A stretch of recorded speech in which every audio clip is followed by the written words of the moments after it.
بسم الله الرحمن الرحيم، والصلاة والسلام على الحبيب المصطفى وآله وصحبه وسلم. ازيكم يا اخواتي؟ عاملين ايه؟ يا رب تكونوا بخير. ان شاء الله الفيديو بتاعنا النهاردة هنخلل مع بعض الزيتون الاخضر، الزيتون العزيزي او العجيزي، بطريقة سهلة وخلطة في منتهى الجمال. اهم حاجة وانتوا بتشتروا الزيتون العزيزي بتبقى الزيتونة مطولة كده ورفيعة او مسحوبة، وبيبقى ما فيهوش لحم كتير زي الزيتون التفاحي. بتبقى الزيتونه كده شبه التفاحه ومدوره ومليانه. طبعا انا جايبه الزيتون عزيزي عشان ان شاء الله هقعده لحد رمضان، وكمان يقعد معانا لحد سنه. لكن لو انت عايزه الزيتون يا دوبك شهرين وتفتحي عليه وتاكلي، جيبي الزيتون التفاحي. هننقي من الزيتون اي زيتونه معطبه او بايظه علشان خاطر ما تبوظلناش برطمان المخلل، ونمسكه بقى نغسله غسله مظبوطه، وناخد الزيتون نشققه بالطول، يا دوبك كل زيتونه شق واحد كده بس، ما تكتروش عن كده. طبعا الشوق ديت بتساعد الزيتون انه يشرب مظبوط من المحلول الملحي والخلطه بقى الجميله اللي احنا هنعملها، فتطلع الزيتونه معاكوا عسل. وكمان الشوق ديت في النقع تساعد الزيتون انه يفقد جزء من مرارته، لان احنا طبعا هننقع الزيتون دوت لمده 3 ايام مع تغيير المية في اليوم بتاع 3-4 مرات كده هوت، علشان خاطر ننزله يا جماعة من مرارته، لان بيبقى الزيتون العزيزي ده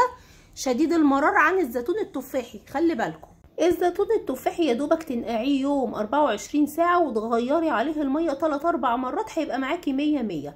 وفي كمان نقطة مهمة، احنا بنغير برضو مية النقع علشان خاطر لو انتوا سبتوها المية ريحتها هتتغير، فهتغير من ريحة الزيتون، هيبقى ريحته مش حلوة. خلي بالكم، غير المرارة، يعني غير كمان ان احنا بنغيرها عشان المرارة. صفينا الزيتون من مية النقع، ودلوقتي احنا بنديله شطفة حلوة. ده بقى مقدار 3 كيلو زيتون يا جماعة. انا جايبه الكيلو ب65 جنيه، هتلاقوا فيه بصوا يعني ايه كبير على صغير، وفي الكيلو ب100 ده ما شاء الله كله كبير بقى. يعني الاسعار في السوق متفاوتة على قد ايدينا برضو. ما شاء الله الزيتون يا جماعه هاجم في الاسواق، استغلوا الفرصه، اوعوا يضيع عليكم موسم الزيتون وما تخللوش.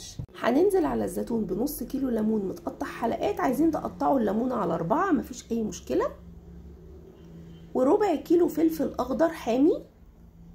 انا بحب اجيب نوع الفلفل دوت علشان بيستحمل معايا في التخليل، ولا هنشقه الفلفل ولا حاجه، هنحطه الفلفل كده بحاله. هننزل على 3 كيلو زيتون بكيلو الا ربع جزر مبشور، عايزينه قطع مفيش اي مشكله.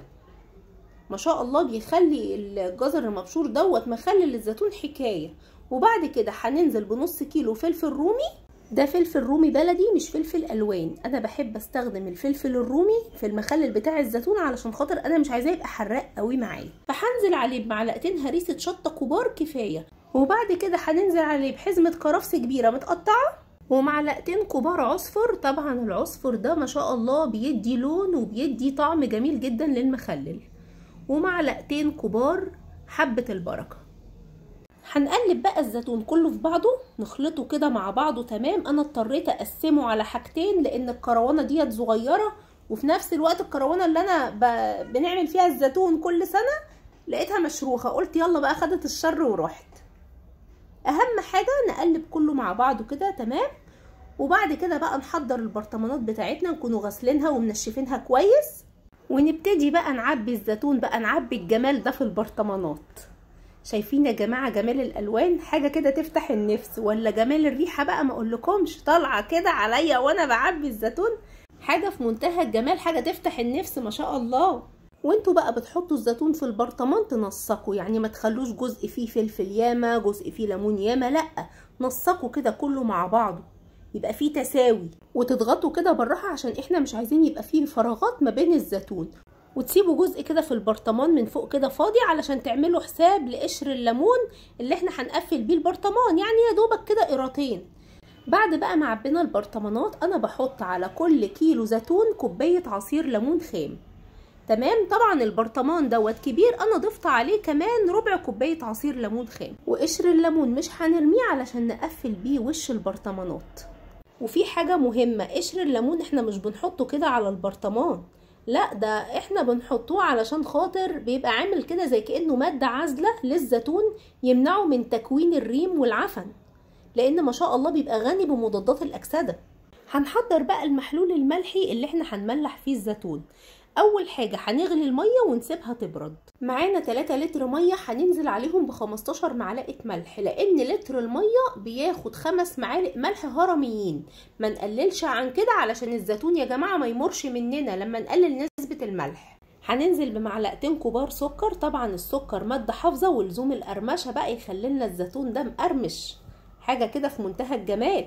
وبعد كده هننزل بمعلقتين كبار كركم، برضو الكركم ماده حافظه وبيحافظ لنا على الزيتون يقعد معانا لمده اطول ويمنع برضو تكوين البكتيريا. نقلب بقى المحلول كله في بعضه تمام. بصوا يا جماعه لون المحلول وجماله. هننزل بقى بالمحلول الملحي على الزيتون ونعبي البرطمانات للاخر، بس نسيب شويه كده عشان نعمل حساب الزيت اللي احنا هنحطه على الوش. بسم الله ما شاء الله، دي برطمانات الصحه والعافيه. شوفوا بقى لما ربنا سبحانه وتعالى في كتابه العزيز يقسم بالزيتون، وكمان الزيتون اتذكر في القرآن كذا مره، يبقى ده فايدته قد ايه. بسم الله ما شاء الله. هننزل بقى بالزيت على وش البرطمانات، طبعا الزيت هيمنع دخول الهواء ويدي لمعة حلوة للزيتون. هنجيب بقى ورق اللورة نحط على وش البرطمانات كده، ورق لورة ده بيمنع تكوين البكتيريا وبيدي ريحة جميلة ومميزة للمخلل. خلاص كده احنا خللنا بقى الزيتون 10/10. هنجيب اكياس تلاجة وهنحطها على وش البرطمان ونقفل بقى البرطمانات كويس عشان ما يدخلهاش هواء. ويا ريت نحط تحت كل برطمان طبق كده علشان المخلل هيتفاعل مع بعضه، فهينزل من المحلول اللي فيه وهيمرمط لنا الدنيا طبعا. فاحنا نتفادى كده بقى ونحط طبق، يا اما نحط البرطمانات في قلب اكياس، بس تبقوا متاكدين ان الاكياس ديت ما بتسربش. ودي يا جماعه الشكل النهائي، ما شاء الله لوحه فنيه. ويا ريت ما تنسوناش باللايك والاشتراك، وتعليقاتكم طبعا تهمنا جدا. والف هنا وشفا، سلام عليكم.